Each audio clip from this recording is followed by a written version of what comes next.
Good evening and welcome to the FITT Show, financial information for today and tomorrow. I'm Bobby P. Kinzer, And I'm Thomas Doty.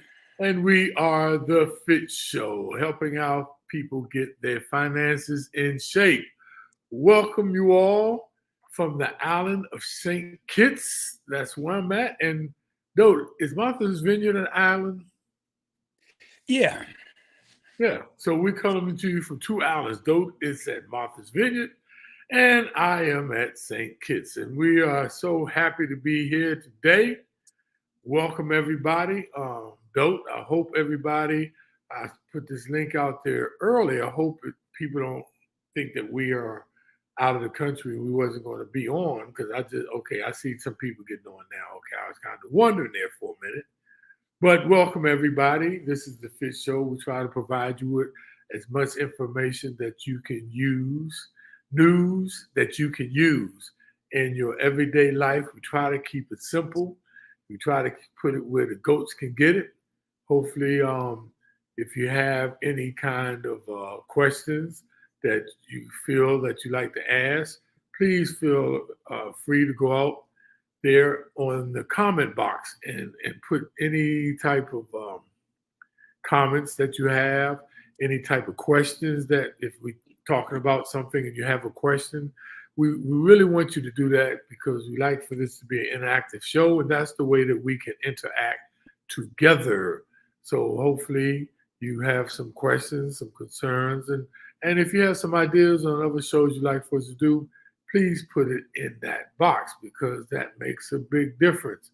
Also, we'd like for you to click on the like button and the heart button because that's how we actually, Facebook allows us to expand to more people.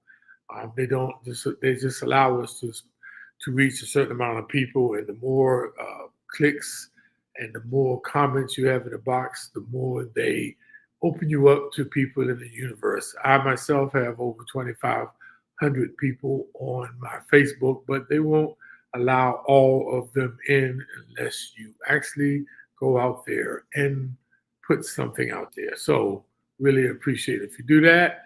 And remember, we are not fiduciaries. We're not licensed investment advisors or financial advisors. We are financial educators.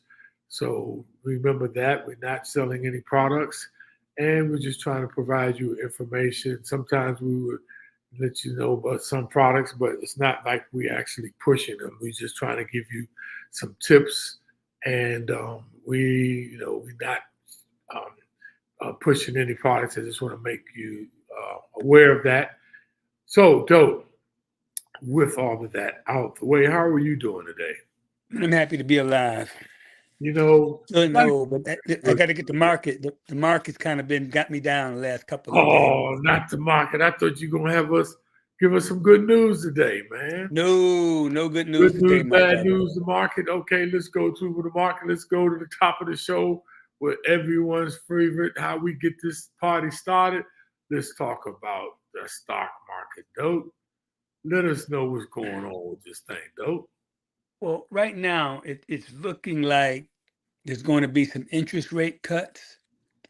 And so what's happening in the market is a lot of people are moving money from the tech sector into stocks that will do well with lower interest rates. A lot of small caps are getting a lot of money, and it's coming out of the Nasdaq section. And so the Nasdaq yesterday had its biggest loss since 22, and the tech sector actually had their biggest drop since the pandemic back in 2020. So it's been interesting. The market has been going down, but as we always tell you, that now is not the time to panic. You can see the broader market, which has been setting records all year, is only down 40 points for the week. The Nasdaq is down a little over 2%. It's down 412 points. And as you can see, some of the big players in that market, Microsoft's down 15. Tesla's actually up. Tesla has had a lot of positive momentum. But it's funny because you can read analysts who will say Tesla's a piece of crap, and you read others who say they got a lot of ways to make money, and it's going to be okay. So we'll just have to see how that shake out. Apple has been on a nice little run lately. It's been setting records for its stock price, but it's down for the week, 4 points. Nvidia is actually creeping up a little bit. They have a weight loss drug that it's in testing, and it's all the ones I think that are on the market are shots, but they're actually coming out with a pill. But it's a long way from hitting the market. But I think there's a little bit of positive thought that if that comes out and people don't have to give themselves a shot, that'll gain some traction. And finally, Nvidia is down 6 points, down to 121. And it's funny because one of my buddies was teasing me, Nvidia's going down. I said, man, I bought that stock at 17. So the fact that it's down a little bit doesn't bother me at all. And Google's down for the week. It's down about 8 points. But again, I got in Google at about 130. So that doesn't bother me. As we always tell you, you have to just maintain your cool in volatile times. They're going to happen, and this too shall pass. But over and all, the market's been doing well. It looks like there's going to be some interest rate cuts. And so this is just kind of a shakeup in the market of money going out of the tech stocks into smaller caps and other interest rate sensitive stocks. So that's where we are right now. Wish I had better news. Well, I mean, it's not too bad. It doesn't look like it's too big a hit, though. No, it's not. It's in the grand scheme of things. If you look how far you're up overall, I mean, like I said, all the stocks that are down, I'm still up huge bucks on those. So I'm not worried, not yet anyway. And I remind people, like I do every week, okay, the NASDAQ, when President Obama came in 2008, was at 6,500. It's at 18,000 now. I mean, 17,000 now. So that just gives you an idea of how the market's been going. Like we say, it's market goes up and goes down. You just want to make sure you catch it on the upswings and hope that your peaks outdo the valleys. And so far, for people who's been invested for the last 10 years, that's how it's been working. So that's been a good thing. Though gold is down a little bit, but it's still over 2,400. Yeah, Bob, I didn't mention that 15 grand that I put into gold on April 15th is up over 17,000. So Wow. That's a pretty nice nice little increase in just a few months. So in that little bit of time. But once again, you all, only reason why we talk about these things and our individual things is give you an idea of how the market is working and how we always talk about diversification. And if you can, that's the name of the game, because you never should have all your eggs in one basket. And the name of the game is be able to take advantage of the market. And that's how it works. And people need to understand, even when it's down, you can make out. You know what I'm saying? So it's really, you never lose. It's you either win or you learn. So let's talk about the cryptocurrency market. The cryptocurrency market is up 11%, which that's is a good thing. That's a good thing, man. The market may went down, but the cryptocurrency market. Now, is there any correlation there, though? It seems like when the market's down, crypto goes up. I can't find one. I'm not sure. I'm embarrassed to say I don't know what makes the cryptocurrency market goes up. Again, I only put a few $1,000 in it, and I'm doing okay in it. I'm up a factor of 3. I was up a factor of 4, but now I'm up a factor of 3. And I can't make rhyme or reason out of it. The only reason I invested in it is because it makes sense to have a medium to exchange currency without having to deal with banks. That still makes sense to me. So I'm gonna stay in it for a while. Yeah, Dodo. I mean, I got in only with a couple of $1,000 too, and I'm up for a factor of 1 because I got in much later than you, but I'm still up. But it's just interesting, though. It seems like as we've been following the market and cryptocurrency, it seems like for the most part, when the market's up, crypto's down, and when the market's down, crypto's up. I don't know if that's a direct correlation what's going on, but that's what's been happening since we've been reporting it. So Yeah. the Bitcoin, the number one cryptocurrency, the Bitcoin is up $6,654, up 12%. Though it's up back up to $63,991, up from $57,337. Even Ethereum, the second number two cryptocurrency, which has smart contracts, was supposed to be a little bit better structured. It's up $328. Tether, which is tied to the dollar, and so they say, and some assets, that's down by a penny, which is down by 1%. And Solana, we've been tracking that recently, and they're up $23, and that's pretty good at 17%. And that Dogecoin, Elon Musk, and my man down there in Dallas, I always forget that guy's name, though. What's the Mark Cuban. Mark Cuban. I don't know why his name doesn't stick on my daggone tongue. They were the ones pushing Dogecoin, and there you go. That's the cryptocurrency market. But dope, I want to talk about today wealth building tools. Wealth building tools. There are a lot of them out there. We've touched on this somewhat before, but let's get into the topic for today: wealth building tools, because that's very important. When we talk about wealth building, we also talk about generational wealth. Yeah, and Bob, there's a whole lot of ways to make money. I mean, there's, we've talked about several different ways, having your own company, but we tend to focus on investing. And you can build wealth with real estate, you can do it with stocks, you can do it a bunch of different kind of ways, but you can also make a lot of mistakes. And what we're going to talk about is some of the solid wealth building steps, and that's what we're learning as you get more into wealth. There's a lot more opportunities to make mistakes because it gets more complicated the more money you have. So it used to be, most of it unsophisticated. I'll just save as much as I can and you'll be okay.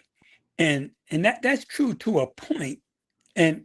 But you get to the point where you're not really maximizing your wealth if you don't understand all the things that go along with, building money and saving money, and just focusing on just saving, not really trying to figure out a plan and trying to figure out what you're trying to do. So that's what we're going to talk about, some of the basic building blocks in building wealth, and some of the things you need to be aware of, and things you need to be smarter about when it comes to building wealth. And remember that building wealth is about setting the right mindset and securing a great future. I can't say that enough. The right mindset. It's not about math. It's not about budgeting. It's not about just investing. It's not about just credit cards and credit scores. It's not about just about numbers. It's really having the right mindset. Now, you should always think about your long-term goals. Me and Tote always ride that horse to talk about the long play. So focus on investing in long-term assets and continuously updating yourself on different strategies and trends occurring in the market. Most importantly, seek platforms that are transparent, that are open, that are, pretty much, showing you, what's going on, and that provide a wealthy value. Now, me and Dope, some of these things we're going to talk about, you might have heard about, but the reason why we're talking about some of these things is because we talk about this a lot of times, but what I'm finding out, there's a difference between having knowledge and applying knowledge. I know people that really spend a lot of time reading, but it's about application, y'all. So we hope you apply these things because they work. It's not just, me and Dope, toting the horns and stuff. But Dope, why don't you start us off? Okay, and it can't start without having a plan. And that's whether if you're talking about, building the financial goals or building wealth, if you're talking about doing anything, you have to have a plan. Okay. I don't care what you're doing. And you have to think about what you're saving money for. Is it a house? Is it for a vacation? Is it for retirement? Is it for expenses that might come up down the road? You know, you got to have a plan for that. And everybody who's involved in spending money in your household should be involved in that plan, whether that's your kids, your partner, or whoever is involved. And you should really go a step further and put that plan on paper. That makes it a real document that lets you know you're serious about it. You write down your goals, you create a timeline for achieving them, you come up with a roadmap that's going to tell you how to get there. And it kind of brings it to life when you put it on paper. And a lot of people don't do that. And to me, that's a mistake. You got to have clear, concrete goals, a path for how you want to get to wherever you want to get. It's critical to have a plan. Though, like I started off saying, I really want to challenge everybody who's on with us because we've talked about this from time to time, but a lot of people try to hold a plan in their head. And it's something, and we're getting older, you all, and it's just something about writing it down that crystallizes it.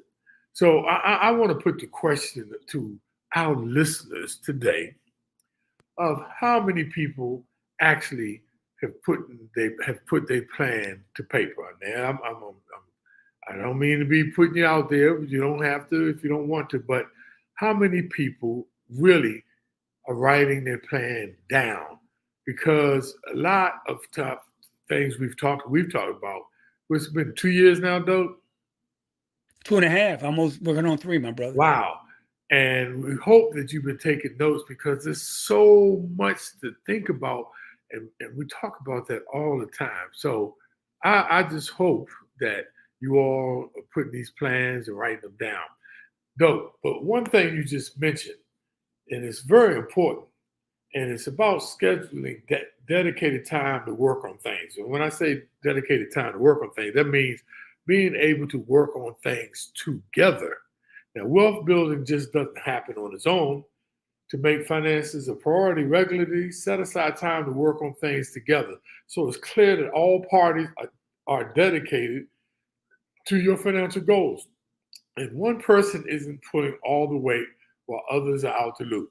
And the reason why I bring this up is because I see people find time for everything else, but most people don't find the time to sit down and plan and write down their financial goals.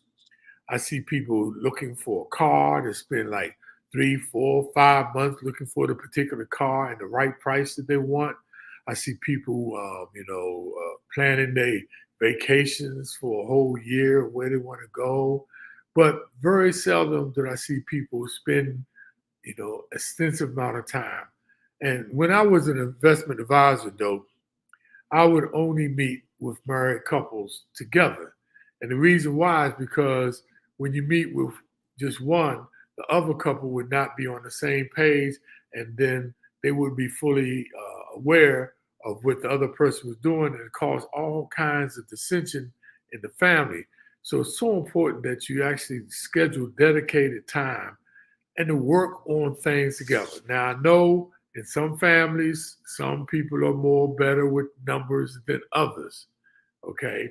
I know that some people don't like to deal with numbers, and it doesn't. Sometimes it's the wife, and sometimes it's the husband. But in order for a wealth plan to work, you have to be on the same page. And it's tough, you all. I know it's tough when it comes to talking to finances. One of the number one deterrents of causes to divorce is financial. It's not even messing around. It's finances. So spend the time and also spend it together, and that means bring your children in also, because though back in the day, I didn't know anything about what my mother was doing with her money, because she never talked to us about it. So I never learned about budgeting and things. Yeah, well, we didn't have no money to budget, so what, Well, you know what? I what, just thought about something, though. We didn't even. No wonder she didn't tell me. what nothing to talk about. So Oh, God, okay, Jesus. the next thing I want to talk about, and I mentioned this at the beginning of the thought of all you need to do is save money.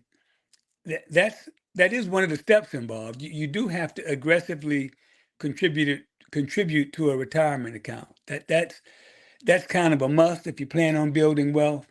And that's something you can do when you're young, when you first start working, is put much as you can into your company's 401k plan. And that's really investing in your future self. And if you do that when you start, you won't miss the money, so you won't have to worry about trying to raise your percentages later. Max out as soon as you can and live on what's left. And if you think about it, you are going to retire one day, hopefully. Okay. And you need your younger self, and when you're young and making money and energetic, to put money away so your older self can retire and be well off and enjoy everything. And you have to kind of get away from the right now enjoyment or the instant gratification, and you got to put some money away, because we always talk about how with the time value of money, if the earlier you start, the more you put away, the more you're going to have down the road. So yeah, that is one of the steps. One of the things you have to do is aggressively save money, put away as much as you can. But there's a lot more steps involved. There's a lot more learning to do, because the more money you get, the more complicated it becomes. Though we got people chiming in. Thank you all for being honest and chiming in. People said they're thinking about it. They've been taking notes, nothing concrete yet, So we are got people that are out there doing it and they at least thinking about it. But remember, y'all, you gotta put it to paper to pencil. Look, I'm even talking about if it's on the back of a napkin, just writing it down, you all. I'm telling you, the impact of writing it down, psychologists have said, it just crystallizes things. It takes it out of your head and you can see it.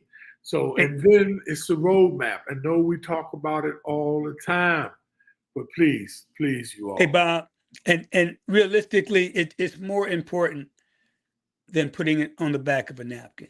Yes. It's when you think about your entire life, how long you're going to live, how much money you're going to make, and all the financial decisions that you're going to have to make that's going to impact how much money you have down the road. It's well worth taking the time, investing the time, writing out your plan, figuring out your roadmap, and setting up a strategy of how you want to accomplish what you want to accomplish. And I know what you mean when you say you just want people to do it, but really when you say put it on the back of a napkin, but I'm telling you, it's way more important than that. And decisions you make when you're young have a huge effect on how much you're going to have when you're old. And though I know I might have, trivialized it, but the point of what I'm saying about putting it on a napkin, just put it down, at least start there and then transfer it, but start, that's the point of what I'm talking about. And though, back to, talking about like our families that didn't have much. Actually, though, I always talk to young people. I said, when's the most important time to start um, planning your finances? When you don't have money. It's not when you have money. It's not about how much you have, you all. It's about planning and starting now so that you can build. It's like building blocks. Like we said, this is not easy, but it's not all that difficult if you just one block at a time. And one of the biggest things is, and you all know this, you must put it down on paper, because time don't be flying so fast these days. 10 years went so fast in my life, man. I mean, this year we get ready to go into August. And so Yeah. that's why, and don't, because a lot of people don't see the value of it because they have not done it. But the key is the sooner you begin, it's like building blocks, man. So, you wouldn't just start a house from the top of your head. You would write the blueprints down. So I'm just adamant about that, though. I'm sorry if I'm being retentive, but um, uh, we can't just talk about that enough. Okay, balance, safe, and risky investments. What do I mean by that as a wealth building tool? It's another common wealth building tool is balancing safe and risky investments. Now, we advise diversifying your portfolio all the time and staying informed about the market trends to adapt your investment strategies accordingly, thus managing your risks while you're pursuing your opportunities. Let me say that again in another way. You must keep up, and that's why every week we talk about the market trends. It doesn't matter the specific products we're talking about. We talking about market trends. And as you can see, those market trends that we've been talking about for the last 2.5 years are trends that you can be capitalizing off. But it's all about, I know people are very, especially Black people, are risk adverse. But like me and Dote always say, no biscuit, no risk it. No, you said it backwards. No risk it, no biscuit. You said Nah, it works the other way too. No biscuit, no risk it. Nah, no risk it, no biscuit. My You got to bad. risk something to get something. My bad. But you know what I mean. I know what you mean. See, we're getting old. Why you got to write it down? Hey, Dote, you must be willing to take a little more risk if you haven't. Building wealth should never stop because you're old. You want to leave a legacy for your children, or if not for your children, for a foundation, for a nonprofit, to help somebody else, because that's, our biggest thing is generational wealth. Our great great grandparents didn't leave us anything, at least, in our side of the family. I'm sorry, I can't help it, but I just think about the Temptation song. All my dad left me was alone. Stop it, Dope. But it applies, though, right? For most of us, it applies. For most of us, y'all. But when we and Doe talk about taking the risk, when we and Doe talk about getting into the stock market, we are not talking about riding high. We're not talking about highly speculative things. We're talking about, medium risk things that can give you anywhere between a 10, 15%, and if you're lucky, a 20% return. It's that kind of investments that are out there by just taking a little more risk, because we're getting older, we're going to need money, okay? But the key is balance with safe, but also some risk investments. Yeah, and the next thing is important is and I talked about this at the beginning, is you can't react emotionally. And as Bob was talking about, you need to take some risk if you plan on getting reasonable returns. If you take no risk and you go totally conservative, then you're going to make very low returns, and that's why we say no risk it, no biscuit. You have to determine how much money you're comfortable putting at risk. But when you put some money at risk, you can't react emotionally when there's a market, when there's market volatility. And that's what a lot of people who are new to investing, that's what happens.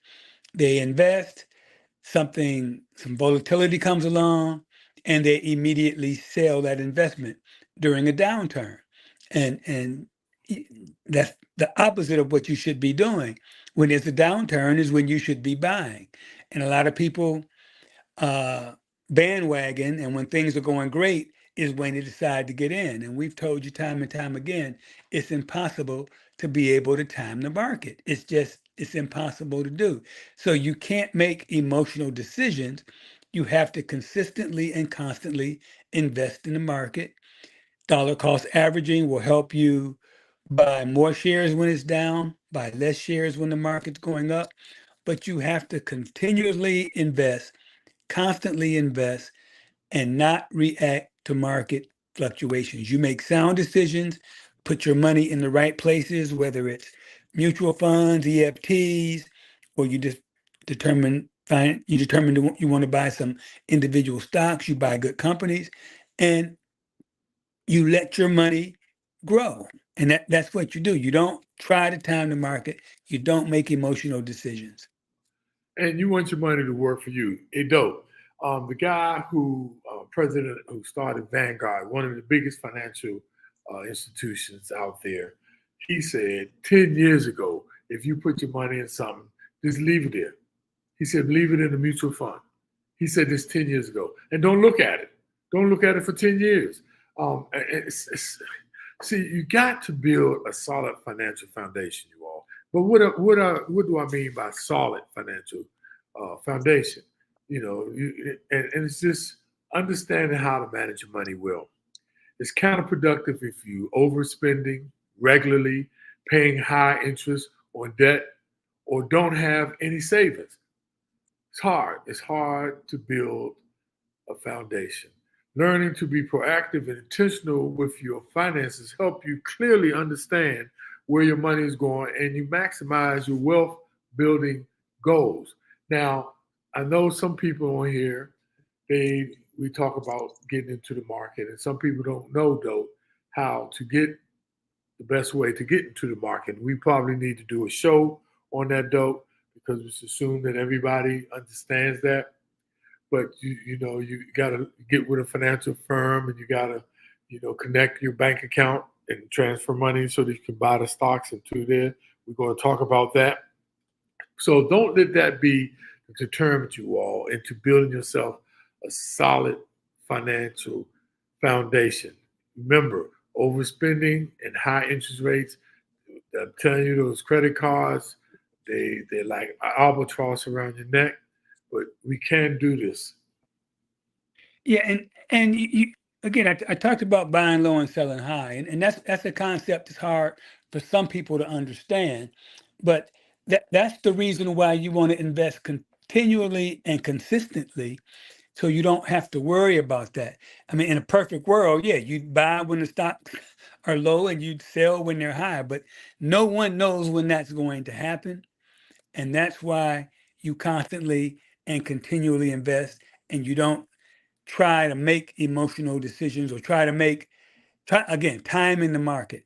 That's the one big mistake you see a lot of people make, is trying to figure out when to get in and when to get out. And I, for one, think that is something that you really should just ignore, not even worry about trying to do that, and just invest constantly in what you're doing. And over the long haul, we always talk about, if you look at the S&P over the last 60, 80 years, it's gone up by about an average of 9% a year. And though, remember you all, it doesn't take much. We're not talking about thousands and thousands, tens, 20s, 30,000 of dollars to invest. It doesn't take that much. And if you are like investing for it to be automatically taken out of your account, that's one of the best ways. And if you have like automatic deductions, they sometimes that you go as low as $25 a month. And that's what I'm talking about, $50 a month. It doesn't take much. The name of the game is, like I said, it's just little building blocks, man. Don't be worrying about, and I know some of y'all talk, man, I don't have, yes, you have money to be able to invest on the side. If you look at some of how we be spending on going out and eating, you people that play the numbers, I'm not against people that play numbers, but no, I know a person that pays $100 a week and complains about bills. And I'm like, come on, just think if you took 50 of that and put it in your numbers and put the other 50 into the market. If you plan the daggone numbers, too, why not play the market, which gives you a better return, a better chance? I want to talk about wealth building savings rate. Now, I know you probably have never heard that before, you all, but you must identify a wealth building savings rate. What is that? That's questions around your well-being. Help you identify the amount that you will make you feel secure and fulfill your enough that helps you create your aspirational life. Let me say that again. It is a way that you can actually identify the amount that you will be happy, that you make you comfortable with, that you can live, the life that you want to live. You now have high motivation to fund your savings rate. So this is the time to do it. This is the time to do it. If you don't dig deep on your well-being, you don't unlock a wealth building strategy. Let me say that again. Your well-being. Where do you see your well-being? We talk about other things in the future. Where do you want your child to be? Where do you want your funeral expenses? Where do you want, but what about your well-being? Where do you see your well-being in the years to come?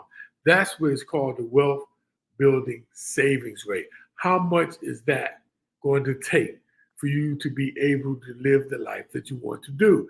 And that's why you need to identify that now. Once again, put that down on paper. Put that number down. How much do I need to put away? Like I say, if you can find $100 a month to put away into a mutual fund or ETF or index fund, do it, because it's going to help you to have a better life and into the financial mainstream where you won't have to be worrying about, paying a credit card bill, paying, the mortgage. Meet today, wealth building savings rate. Now, another mistake you can't make is mixing up your short-term savings and your long-term savings. Oh, that's a no-no. When you think about your short-term savings, that could be for emergency funds or bill paying. And you look at your long-term savings, that's money you're investing. And if you're taking some risks and there's some volatility in the market, that can't be money that you may need to tap in order to pay bills or to handle emergencies, because at that point, it may not be the best time to sell. So you have to clearly differentiate your short-term savings from your long-term savings. Your long-term savings is going to have an element of risk involved, because you do want to reap some very good positive gains in the market. So that involves taking some risk. Your short-term savings should be money that you can easily access. You're going to accept a little lower rate on that money because it is accessible, it is more liquid, and that's money that you might need. So you have to have those two separated so there is no confusion. You don't make any very bad decisions of having to tap into an investment account that may not be where you need it to be to take money from. So you make sure you got those two things separated. Hey, Doug, I had a conversation with a friend the other day that was trying to get into buying a house, a condo, and they didn't meet the debt to income ratio, and the bank originally had pre-approved them until they actually did the numbers and saw that they wasn't making enough, and they were kind of crushed. But buying a house, owning a house is not for everybody. We do know that.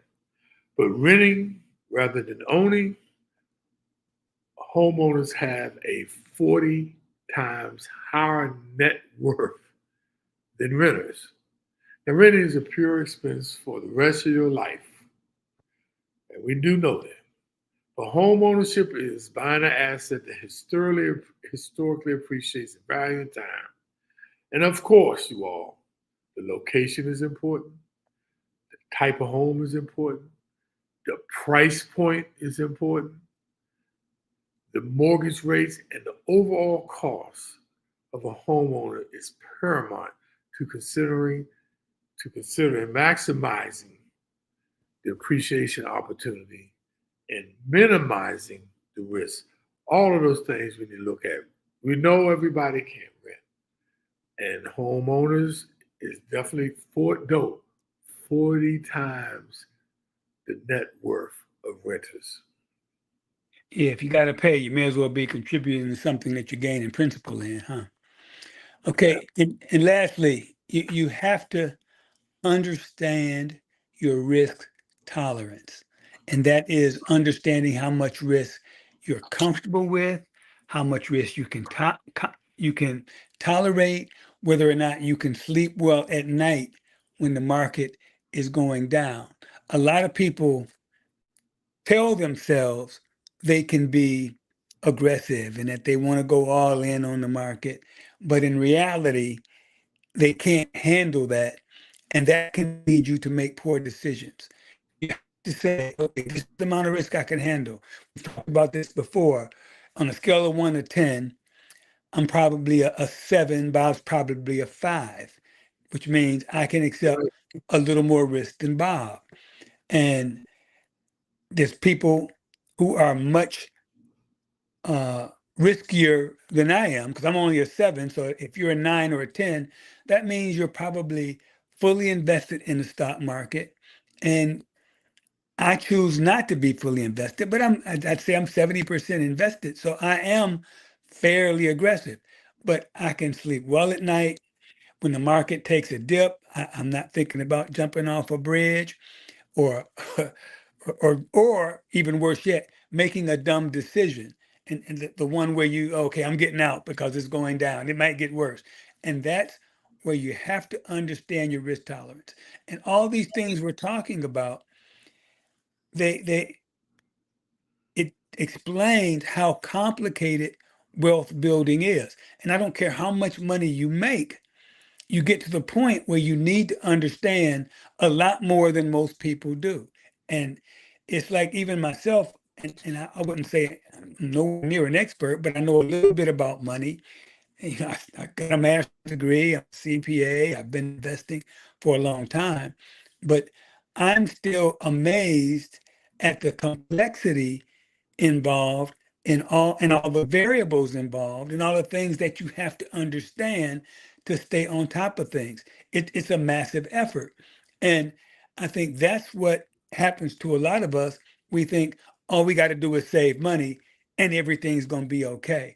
And that's so far because there's a lot of balls in the air. There's a lot of things you need to manage, and mistakes can cost you. And yeah, you can just save money and you'll probably be okay. But I would think most people are trying to maximize their wealth and maybe leave their heirs some of their wealth and pass it on to their kids or charity or whatever you decide to do with your money. And it takes a lot of effort and work in order to maximize your earnings, but that's all. It's you don't need a degree in economics or a degree in finance. You need just to take the time to understand all the different variables or go get the help you need from somebody who has that information and can put everything together. But just saving your money, not making sound financial decisions, you're leaving a lot of money on the table. It's called opportunity cost. It's money that you could be making that you're not making if you're not doing some of these wealth building things that we're talking about.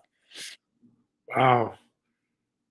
Yeah, though, it makes a lot of sense, man. And got to meet today, you all. But these are wealth building tools that we hope that you use.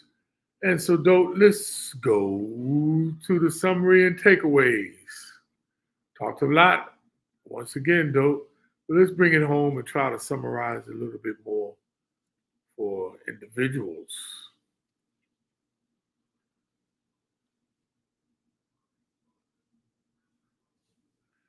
So, wealth building takes time, effort, and discipline. It's no way around it, you all. It takes the effort, it takes being consistent, and if you like I talked at the top, you gotta put the time in. But if you do, you will wealth so many benefits. Okay, you got to be committed to your plan. To be committed to your plan, you have to have a plan.